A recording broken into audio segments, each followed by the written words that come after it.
I always found the best motivation as a player. Grassy had some old footage of Anzacs in the Battle of the Somme. It was it was grainy, and it went a little bit quicker than it should because the machine we had to play it on wasn't in exact synchrony with the camera that took the material in the first place. But I found that enormously uplifting. And that and Churchillian speeches, the F.D. Roosevelt speeches, your new idea sort of gear, we found that an enormous tool. We went out there as Anzacs, as proud Australians. And when you go out as a proud Australian and you feel you're not just representing yourself, your family, your club and the code, mind you do think of those things at the same time. Yes, obviously. But if you see yourself as, say, like an Anzac, like in war, like in battle, the hair goes up on the back of the neck, you pump yourself up, you feel 10 feet tall, you feel that nobody can beat you, you feel that you are there in the moment. It's very zen, it's very Greg Norman, it's very now. You feel in the moment, and that is where the truth of football is. Forget plans, you've just got to respond to the moment. You've got to have the flexibility, the fitness, what I call the brain speed and the foot speed. And when that happens, magic can happen. And when the magic happens, when you look down at an opponent, maybe dead, maybe not, you don't care. You don't care. When you just see a heap of mince with a Guernsey torn, draped over it, and you stomp on it as you walk over it, cutting your way through to the next bit of action. That's where the beauty of the game is. And I think in 1994, it's that very spirit, that very, very feeling that is being lost. Well, with that magnificent understanding of the modern era of football, we'll take a short break and be back. John, did you at the time realise that Alan Bond was a genius?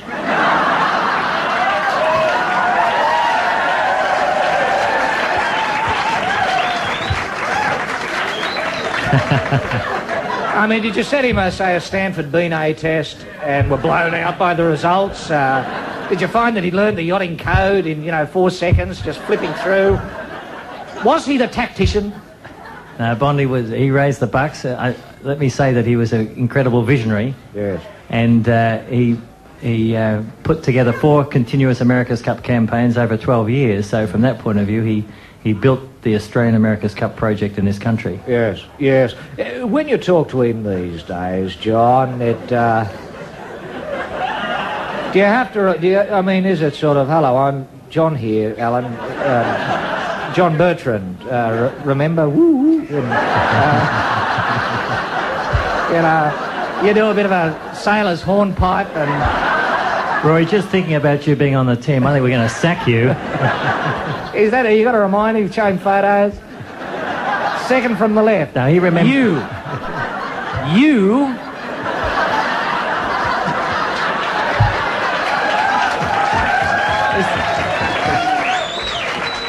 Bondy's got a sharp memory. He remembers all. He doesn't have to be pointed to any photograph. Are you a witness photograph. in this case? Ian Murray, do you just laugh at the name?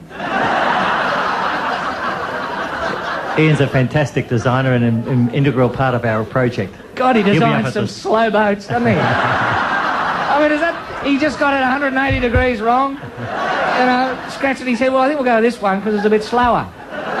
Rest of the crew are gasped, sort of. He's a genius. I take it, Roy, Ian's a good mate of yours? Oh, yeah. I mean, we don't say anything here we haven't said to his face, but...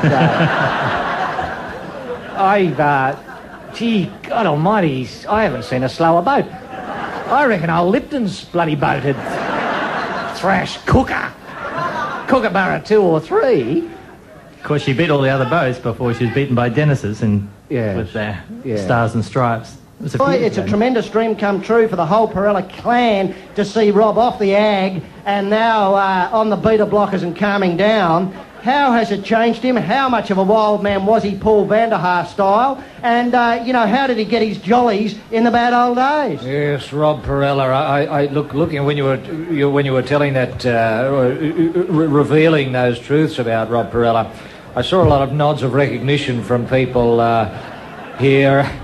and the Peacock this afternoon, who know Rob Perella very, very well. I've always referred to him as the wild man of bowls. I've seen him kick balls and break his toe. That is bowls, kicking bowls and breaking his toe. I've seen him throw people through the louvers in the toilets of bowling clubs throughout the country. There's a very good reason why women have only been admitted to certain sections of bowling clubs of late, and that's because of the Rob Perella factor.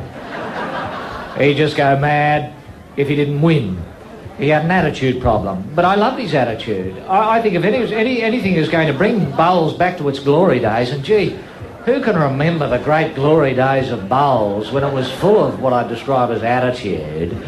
I think we've got to get the old Rob Perella back, and I think bowls administrators have just got to be a little bit more lenient. I don't mind seeing an 80-year-old bloodied mess in a toilet. If Rob has provided us with a little bit of entertainment on the Saturday afternoon, which is uniform day. I don't see anything wrong with that. People know what they're getting with Rob Perella. People know when Rob goes by at the bar in a bowling club, if you do say, you know, Rob, you're a joke, mate. They know they're going to get, you know, their beer poured down their trousers, and when you bend over, a knee in the face, you know you're going to get your hearing aid pulled out, jumped on, and you know the colostomy bag will probably be ripped out. You know what you're going to get with Rob Perella. And that's why I love the bloke. That's why he's got me tuned in to bowls.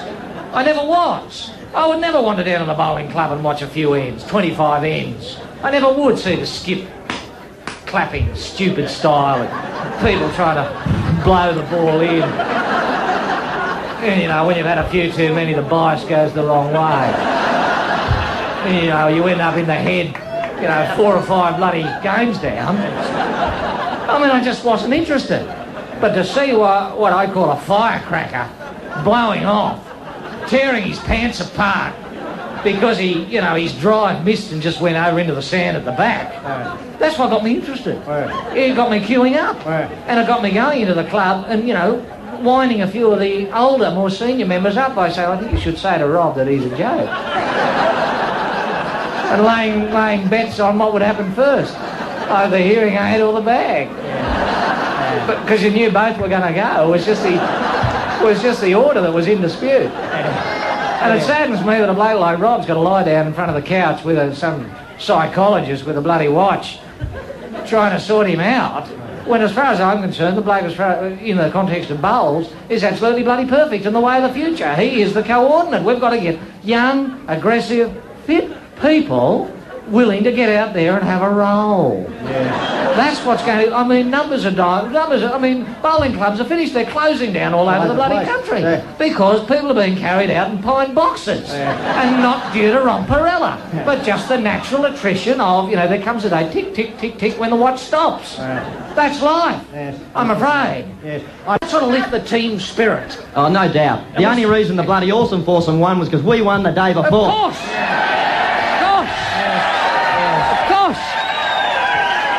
And this does raise the question is, why has the Awesome Foursome got all the time and exposure on television and you, Peter, none? Why have they got all the advertising that they got that stupid ad? Oh, it's a shocker. With about 16 people in the boat where you see the dreadful faces repeated all the time and then their product comes at the end? No, I'm just lucky. Look, I'd say to sponsors who are listening here today. Yes, the Holden people, for example, is probably a good place to start. They'd be listening.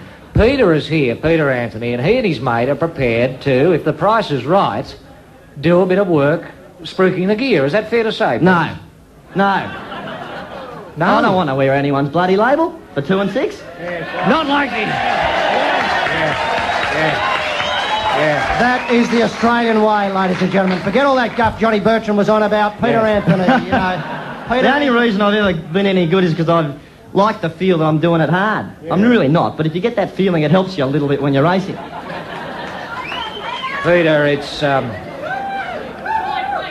so much more fulfilling. You know, even at the end of the day where you got the backside out of your pants, all you got is one thong left.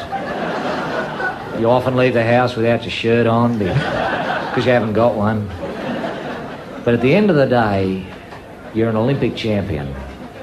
And that's something to hold on to, isn't it, Peter, for the rest of your life. An Olympic... You can always go to sleep knowing you're sleeping as an Olympic champion that hasn't been bloody well bought out by the first spruiker to come their way like the awesome bloody foursome that the country and the world is bloody sick of. You're a remarkable person, Peter. You are a true Australian champion. A true Australian champion. And you're a dying breed because you bloody well play sport because you love it. Not for money, not for some filthy lucre, because you love it. More power to you, Peter. And I hope... Oh, yeah. And I hope those hapless, tired old jokes, the awesome bloody foursome, can take a leaf out of your book, although I think it's too late. Roy, have you ever thought of getting into sports psychology? I'm never going to retire after that. Well, I don't know if that's such a good idea, but... Look, rugby league is not a nomadic sport. It's a game rooted in the culture from which it came.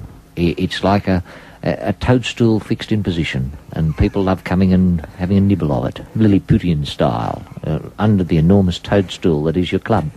People love taking shelter under it and taking little bits home and cooking them.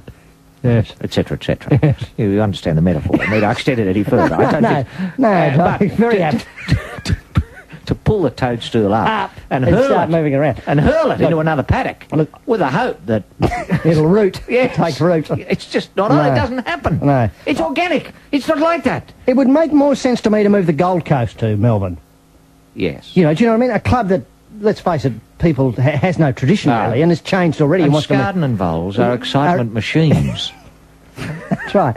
Obviously, a lot of people go down to have a look at the Wally Lewis statue covered in the pigeon carpet. Yes. And Spiders. And I know. It's what, redbacks? Yeah, it's just covered in a gossamer now of bird droppings and spiders. But so it has a sort of interesting patina.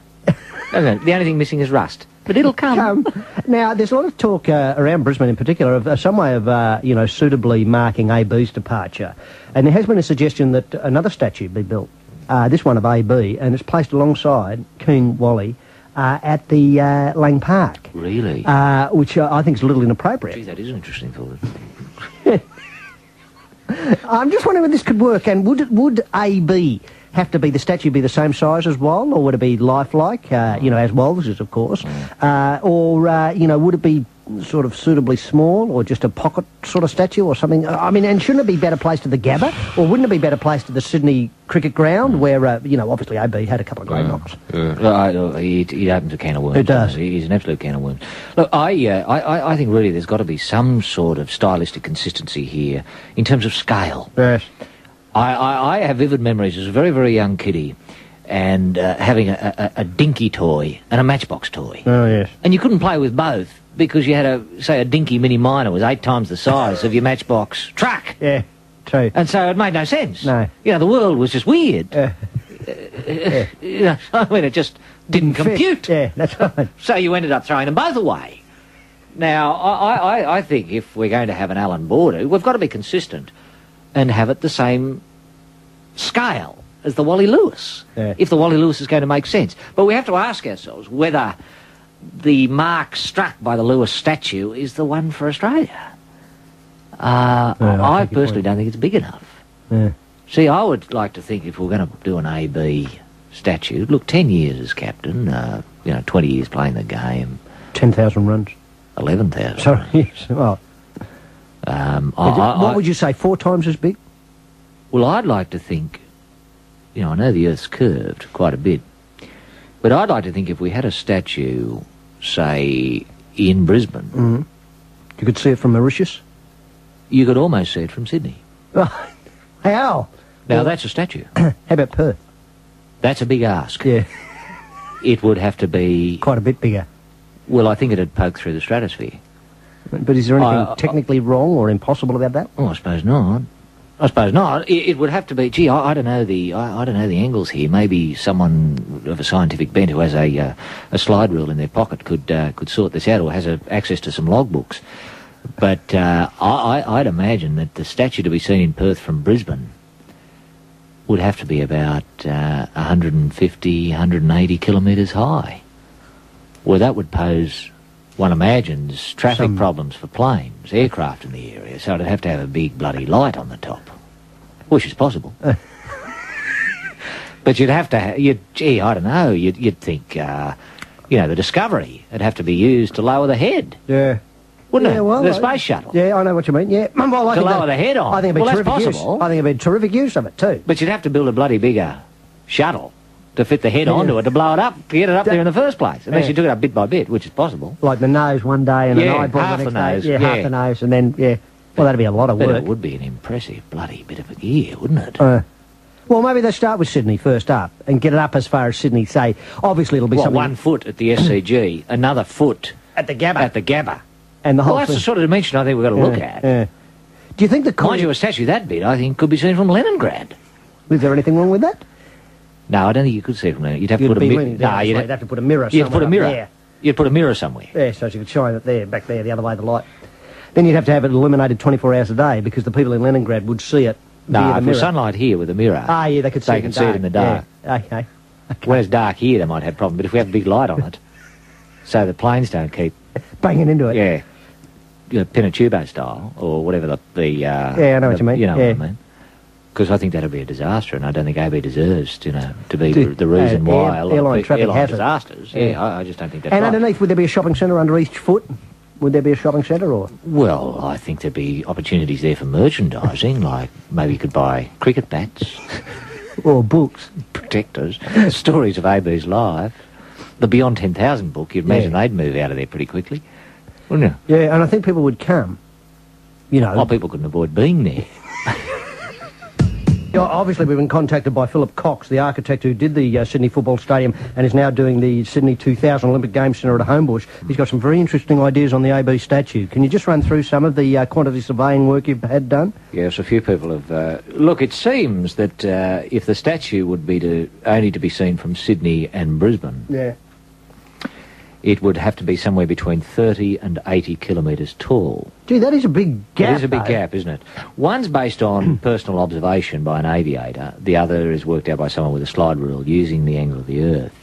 So probably closer towards the 80, I'd go with. I reckon I'd go 85. Yeah, to be Sydney. sure. Yeah. So you'd see the top of his cap. So you'd see the bottom of his chin. Yeah, I think you should be able to see the bottom of his chin. Yeah. If it's to be seen from Perth, and therefore one imagines Melbourne and Hobart, it's somewhere between 3,403 kilometres high. Very exact measurement. And someone suggested 30,000 kilometres. I don't think... 30,000? Yes, I don't think that's quite right. That'd be through the ozone layer, wouldn't it? I don't know how far... No, the ozone layer is only about 30 miles up. 30 miles up. I'll speak. I think 3,403 kilometres sounds about right. Doesn't it? 0.75, I think. Roy... So that's a fair statue. Yeah, well, gettable. Oh, it's gettable. Yeah. It's gettable. Gee, you'd see it from the moon. Well, the thing is, New Zealand would be able to see it. Of course they could. And then further They're out... constantly reminded of AB's dominance in Trans-Tasman series for 10 years. And also, you'd see it probably in Fiji. I haven't got my distances right. Is Fiji more than You might 2,000? say Vanuatu. But certainly Vanuatu. Papua New Guinea would get a good eyeful. Yeah, they would. I don't know. Do you know what I mean? You'd have to go a fair way out, so you've got to go... You see it in It'd be good Perth. if you could see it, say, in Indonesia. Oh, you see it in Indonesia, parts of Indonesia. Timor, East Timor would see it easy, because you've got to remember that 2,000, you're getting it from Brisbane to Perth. Yeah. So you draw an arc on your compass, you assume all those places. You might get it out in Tahiti. Gee, Would be that able to see. Wouldn't that be good? You might just see his cap. Yeah, just the top. Just the green baggy. That sort of gumnut thing in the middle of the baggy. The top. That's all you'd see. But then local legend would, grow up about the baggy green and stuff. Baggy green, yeah. Well, that is tremendous. And what... Well, see, that... If it's 3,403, I don't think that's too big an ask. Yeah. You'd probably construct it out of steel or aluminium, wouldn't you? Steel frame, box girders, and aluminium plate. That'd be my gut. That'd be my instinct on this one. With a hell of a lot of cable. Yeah, holding it down. How about hardy plank? Could you model that well enough? But remembering, of course, that you know, with a statue that high, that an area that looks round would be totally flat. Do you know what I get? Do you know what I mean? Oh, like if yeah, you it's did got to like- go around somewhere. Yeah, but what I mean is across the front of the nose would be Yeah. about 2 kilometres long. Or wide. More, should I more. say. More. Yeah. So as you've got a lot of hardy plank could go across Yeah, there. It yeah. would only be when you began, and it would Yeah. gradually turn. Yeah. Might take, you know, 2 kilometres to turn to bend round one side of the nose. Yeah. Do you know And what there I are a couple of other things here, too. If we did get the statue up, it'd be good if it was somehow functional. Like, Well, people climb up in it. well, no. I'll always remember AB playing a cut. You know, that sort of square drive. Mm-hmm. That was the shot I'm most familiar with, that I'll always go to my grave. Or think, as soon as AB's mentioned, I'll think of that square drive. Wouldn't it be nice if the statue could move? Well, I think this is far too much. I don't believe. You know, I could be proven wrong, but I don't Yeah. think technology can move something 403 kilometres high and have it come to attention. You know, like... Oh, no, the legs wouldn't move, because his legs didn't move when he No. played that shot. So they're just the top It's that just, just it's just the two arms and the bat would move. Yeah. It's a big ask, I know. Yeah. It's a big ask. But would it do it in something like a day? The shot would be completed in a day? Well, Or you would could use it as some sort of seasonal clock. You couldn't do it in real maybe, time. Maybe, well, no. I don't Because think you you've got could. tons and tons and tons of stuff Yes, to I don't move think it would quickly. move in real time. No, No. that would be a feat. A feat. But if, say, gradually between summer and winter, like closed stance represents summer, Yes. and the Uh. bat up, cocked, ready to go, I don't know, maybe that's... Oh, no, I see where you're coming from. That's so as more- the seasons Yes. goes with the front of the Yes. front. Yeah. Can I Yes. suggest another thing which may in fact solve a number of these problems together? That in fact we commissioned someone, and I must thank the Courier Mail for ringing and suggesting that the money to build this 3,403 kilometre statue will be raised from the subscribers and readers of the Courier Mail. That's very, very generous of you. But I'm just wondering, remember it's all hardy plank and it's all Australian from Kembla Steel and so on. I'm just wondering if, and you know, I don't want to put the mocker on the idea of building the hardy plank Allen border 3,000 kilometres high, but could it be done with light? Now, I'm not sure where we're up to with it, but I'm wondering if it's What, a possible. laser? A laser. A laser Allen border, but I want it all filled in. I just don't want a blippy outline on the outside with a couple of dots. Yeah. I want to see light. I want to see Yeah. a solid AB in light in, say, the pyjama gear, the yellow duds, the green and Yeah. yellow shirt. Yeah. You know, do you know what I mean? Can I make a suggestion too, that with with statues of this type, Yeah. that you know, the head can look disproportionately small because it's so bloody far away.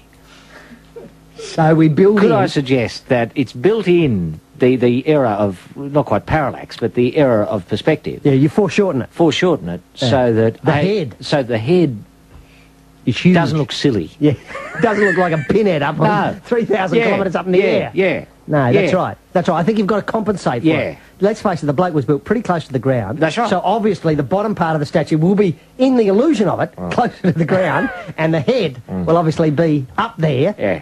And I'd like to see him have an expression on. I want to see him wink. Yeah.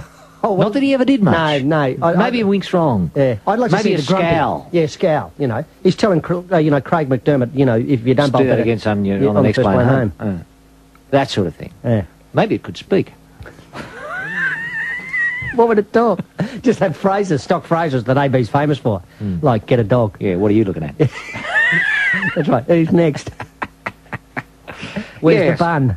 That's all.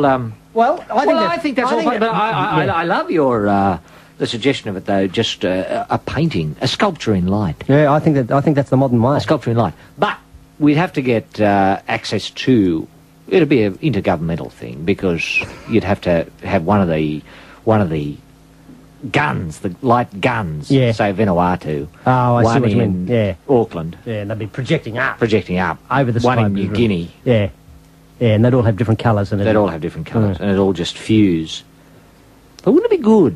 Just no matter where you are, you always know where you are, because you're relative always to AB. That's right. If you're stuck in the desert, where the bloody hell is East? Yeah. Hey, thanks AB. Now, what would happen if a cloud... AB saves another group. Yeah, what happens if a cloud's over? You know, like in Brisbane. Well, that'd be in any scouts, in any people who go on those explorer No, I tours. just meant, does that create any The problems? number one rule: wait Look- till sunny day. To see AB Yeah, and head home. And head home. Rule 3. Yeah, stay where you are until you see blue sky. Could the thing work if we had the sculpture in light, would it be able to be, obviously it would be difficult in the daytime to run it, but every night it would come on. Yeah. And once you switch the cannons on, would it be possible, even if it was overcast, to get an effect? I think you'd see something, a smudge, something like that. But if it is in light, it could play the square drive in real time. Yeah, that's what I mean. That's where I got the idea And the from. hook shot. Oh, all that, hologram stuff. And maybe roll the arm over, as he did. Yeah. And talk.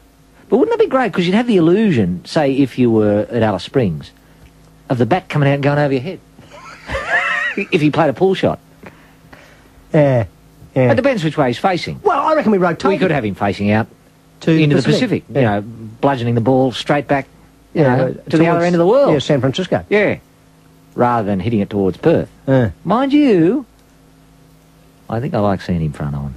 Well, I I think don't think, he's a terrific bloke and Australia shouldn't very be attractive, but seeing bum on. no, they I think that'd be an insult. Yeah.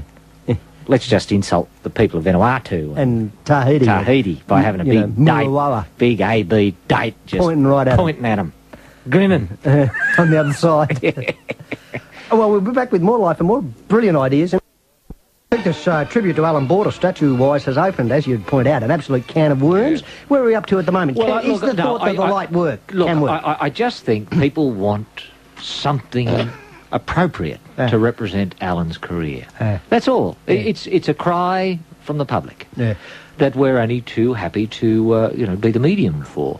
Look, someone suggested maybe it could be constructed on the ground, and huge mirrors would show the image in the sky. That's possible. That is possible. This is sort of in England. I think there's a ancient fertility symbol that I think might be the Kern giant, a person lying back in the fields with an enormous phallus.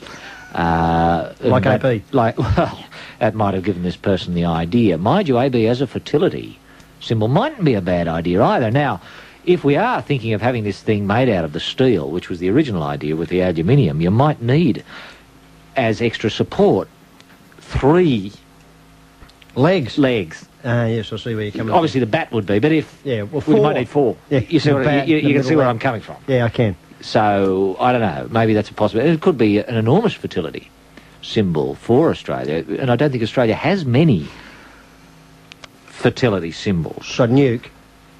And they were starting to get that's true, that's true. Well, let's think about it. There's Nuke, Fred Stolle.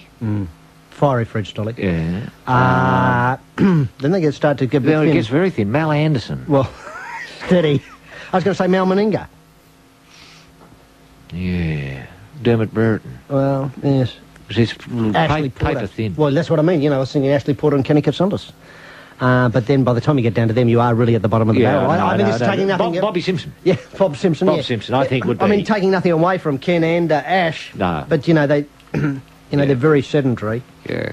Whereas you feel like as though a fertility symbol should have a bit of poke about them and, get up and go. Well, a fertility symbol these days has got to be a tiger in trousers, hasn't it? Oh, Mal Fraser. Malcolm Fraser. I think you're right. I think he's the only walk-up start we've got. And he earned his laurels overseas, sadly. But so often is the case that you've got to be recognised... Denied at home. Well, you've got to be recognised overseas before you're recognised here. It's a common story. AB. Roy, has it excited the listener's imagination, though, the concept? Oh, I think so. Yeah. I think Australia wants it. Well, look, I can't get enough Kern Giant. I love the Kern Giant. I've got to stand there looking at it and, as you say, sitting down or just leaning forward and resting. The Sydney Casino. Now, I should perhaps set out a couple of spots, at least, that Coxie's done for us before. This is Philip Cox, the great Australian architect. I'm pretty sure he's done work at the Sydney Football Stadium. Oh, he did it? He did that? He's done a lot of work Homebush Way, similar structure. The pool. And now he's done what I think is his worst bit of work by far, and that is a Legoland-style building of about, say, 20 stories high in a triangular shape, joined at the top. Burswood Casino style, for those who are familiar with that fabulous bit of architecture. Did he do that? In Perth. I don't think so. I could be proven wrong there.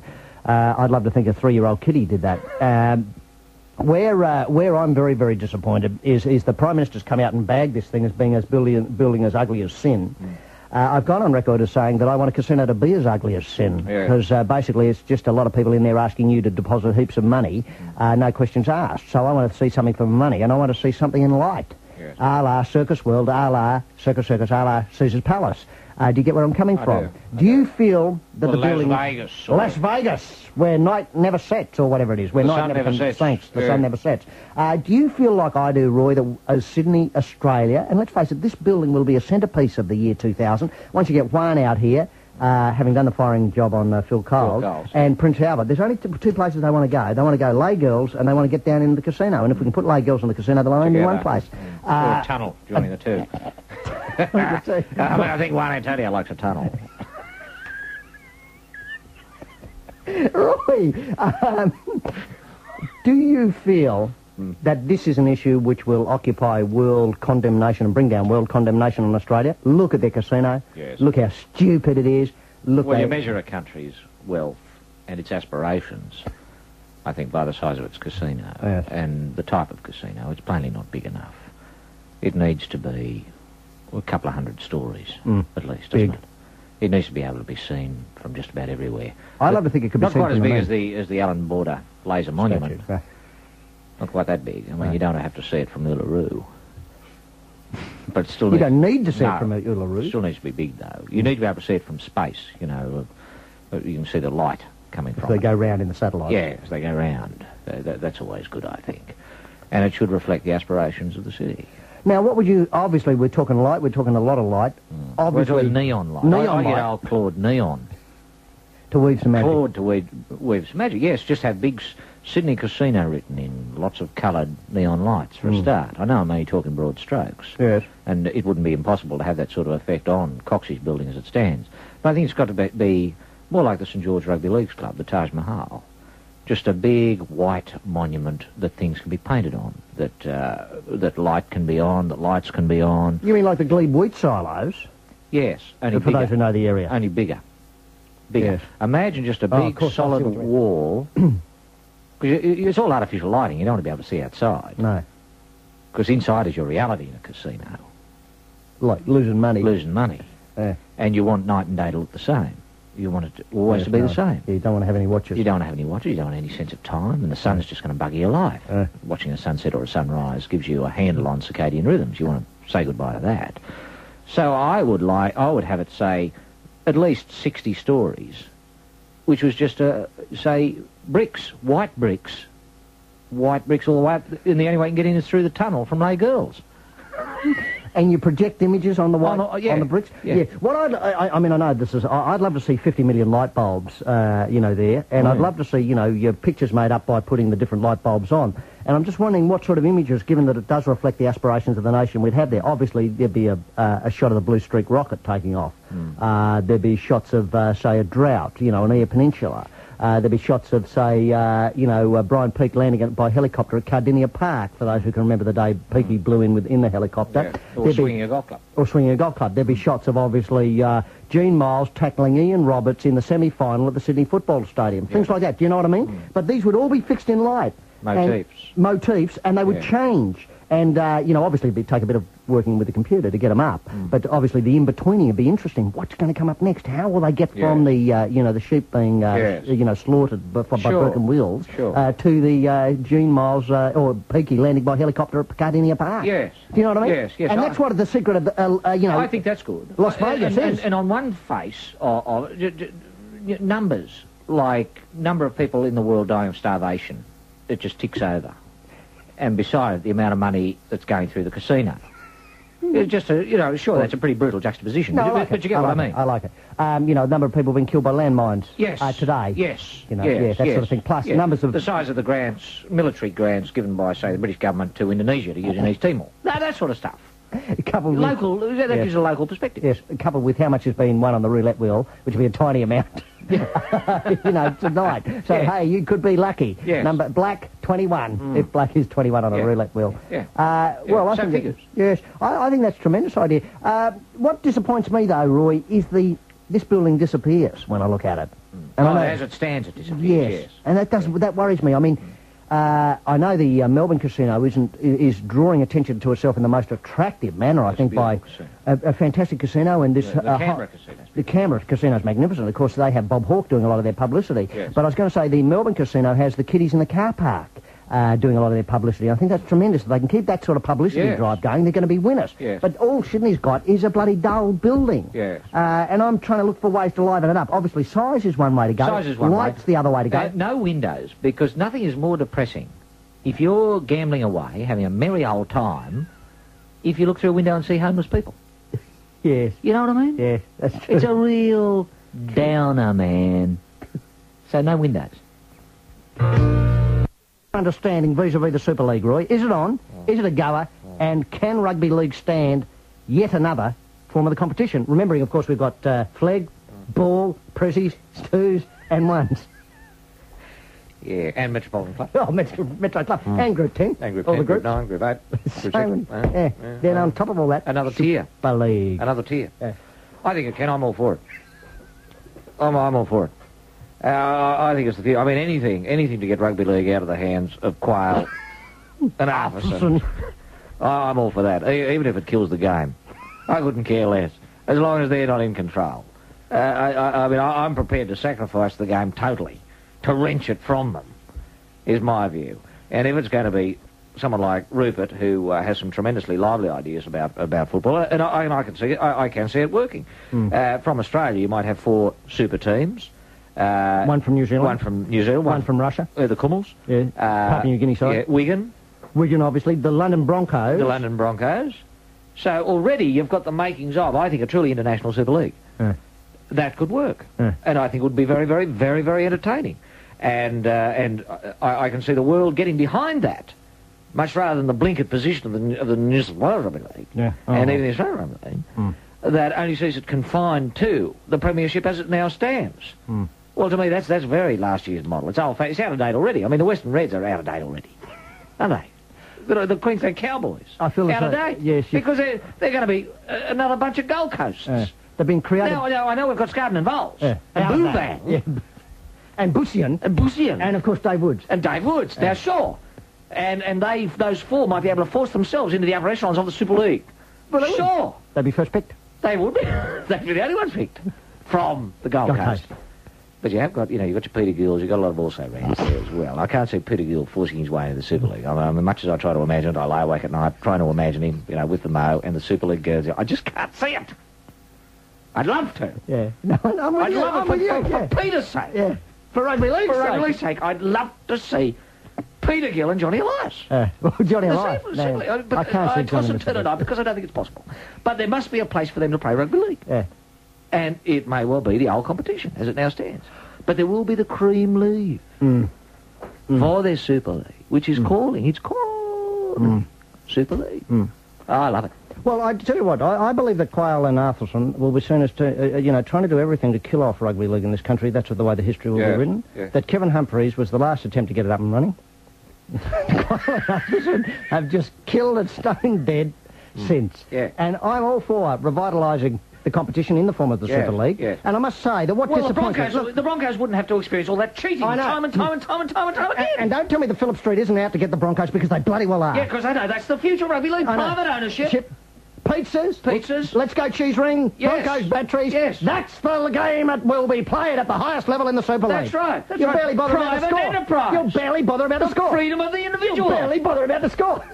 It'll just be a gravy train of... Yes. I don't know what these teams are going to be called. Look, the winds of democracy will be blowing through rugby league. Yes. And tyrants... Arthurson Quayle. Topped off. They will be taken behind the bloody building. Yeah. Lined up and shot. Yes. For what they've done. Antonio Severino style. For what they've done to the great gun. Look, what disappoints me is that Arthurson, talking about the breakaway this year, was, in the most, he's not a man given to irony, and I must preface my comments. This is who? Arthurson. His defence of the current regime. I could understand. I could understand if he was being ironic. Wait till I get to the quote and you'll see what I mean. All in after Emery. To sell your soul or turn your back on the game that has given us all that it has is not my idea of loyalty. To turn your back on the game of rugby league for the mighty dollar, you'd be a pretty poor sort of individual. What? Do you know what I mean? What? Do you know what I mean? Years ago it happened to Arthur. Did Tina do us a favour?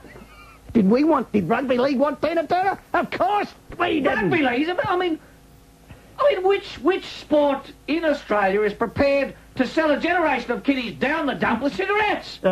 Only the Rugby League. Only the Rugby League. Which sport in Australia jumped from Channel 10 to Channel 9 following the filthy lucre, which buggered up the game for people on Sunday nights and nearly finished the career of Ray Barnes-Warren? I'd forgotten that. Yeah, I know. Well, I take your point entirely. Talking about loyalty? Well, that's what I mean. There's no sense of Loyalty? irony. No sense of irony. If somebody came in tomorrow to Phillip Street and said, I've got a lot of money, would you like it? The first person with a hand out... The first person with the trousers off, bending over a Bianco. And he'd emerge from his room. You wouldn't have to go in and see him like you had to at Bob Hawke in Tokyo all those years ago. Is it any wonder that Melbourne didn't get the Olympic Games? Do you think he has a future in the dance caper? He might. I've never thought tennis was the one for him. Sure, he had the foot speed over the measured 5, fastest in the world. But I was never I never saw him quite as a tennis player, even when he was number 3. The hat, the picture that accompanies this interesting article this week makes him look like a young Nureyev. He does look like Nureyev. If you squint, obviously not downstairs, but upstairs, look at the bonds and squint. I kid you not, it's Nureyev once he's defective. To a T, isn't it? Yes. It is Nureyev. It's uncanny. It is uncanny. He looks a little bit like Garth Welsh, too, the great Australian ballet dancer. He does look good. He's got all the moves, too. I saw him do a pas de deux years ago, sort of impromptu pas de deux with the brilliant but erratic Frenchman Henri Leconte. What is that, at a players' night? At a players' night. Fundraising night for the ITP? Well, no, it was just sort of a party. Yeah. Just a private function. Oh, at Newk's place, before Wimbledon. Newk's place, yeah. And I've forgotten who. It might have been Ivan Lendl who just put on some Prokofiev. And as is his wont, he loves that sort of gear. Wild, untamed, disturbed, distressed, Russian rebellious. Gear. Yeah. Stalin, you bugger, sort of music. And put that on, and Henri, I think, started it by going up, as you know how he does, his fop. French. And went up to Cashy and said, Monsieur, and Pat said, oh, Mamselle, in his way, Pat, very funny, down to earth. And Henri pulled him up onto his feet, and they started doing this routine, just impromptu, and very shortly there a circle gathered around, and Newk was the only one who missed it, I think, because he was telling a story over in the corner, and with Newk's stories he sort of loses people, and he ended up just talking to himself while everyone missed it all the way through. And the dance was tremendous. It looked good, but sensual and a little bit lewd. Yeah, well, when he lifted Henri right up with one hand and held him up and then spun. I didn't think it was particularly good for his knees, to be frank, and his back. I think when he did wrench himself, he just went down with a big grin. But I wasn't the only one to hear a sort of snap and crackle of back and knee going at the same time. And I thought he was in pay. He just lay down on the night and day then for the rest of the party. Roy, I don't know the Casa Galouvre that well in your dance, but I'm just wondering what he could pack down in. Obviously, there is a part in Sleeping Beauty. There's certainly a part in Romeo and Juliet. Yeah. Well, he'd be Friar Lawrence or something, wouldn't he? In later roles. I think he's still young enough to do Romeo. He might have to do what we call the character roles. We don't have to dance much. You just, Sir Robert in his last 50 years was just, Don Quixote. Yes, he just had to put on a lot of makeup and... mince about a little bit and toot from old school applause as you skipped off. And skipped on. And skipped on, yeah. That's Cashy. Yeah. I can see Cashy doing that, just being, the quiet, still, silent one up the back. He just has to, wheel the bot 2 or 3 times. In tune with the music. Yeah. But I'll tell you what, whenever you're there, you got to sit down. Oh, yeah. Highlights, hurly-dooly. Look, let me tell you a story. The dam at my place began filling with highlights last Sunday from about 3:30 a.m. By the time Tuesday night had arrived, the bugger was full and the runoff was spilling over the lip and rushing down to the sea. I was only able to grab a few as they disappeared over the lip, this is highlights speaking wise, as they rushed past me on the surge, and I've made no attempt, repeat, no attempt to place them in any order. The